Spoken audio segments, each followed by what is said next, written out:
What happens when a country runs out of money? It sounds impossible, but it's real. Sri Lanka, 2022. The country's economy collapsed. No fuel, no medicine, no foreign currency, and no clear path forward. This wasn't an isolated event. Argentina has defaulted multiple times. Lebanon's currency has lost more than 90% of its value. Even Russia, once a global power, defaulted in 1998.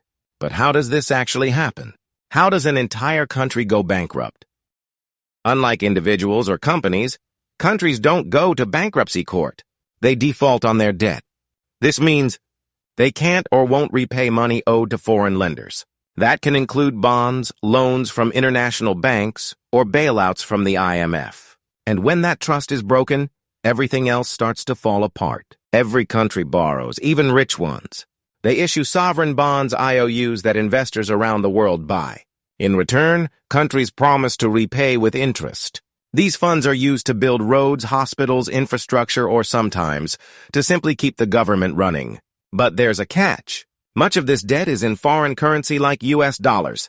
If the local currency falls, paying back becomes nearly impossible. Sri Lanka borrowed heavily over the past decade.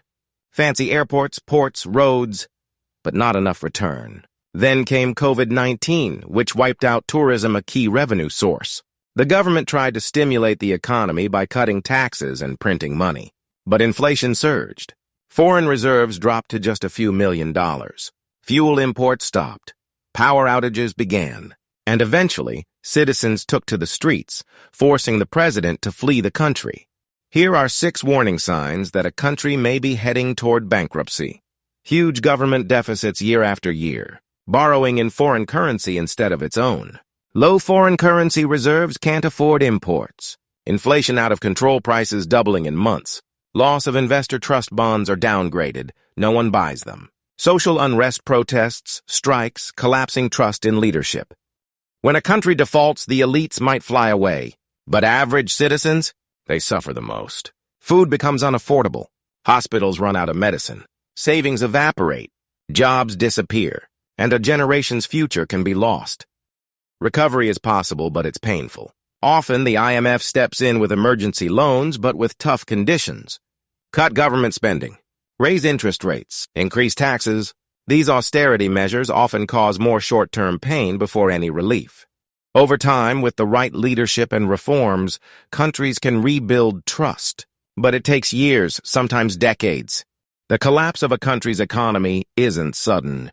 It's a slow decay ignored until it's too late.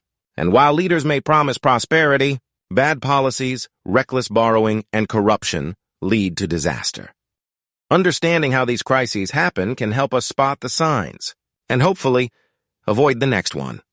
Thanks for watching. If you found this video valuable, consider subscribing. We cover real stories about money, power, and the systems that shape our world. Until next time, stay informed and stay curious.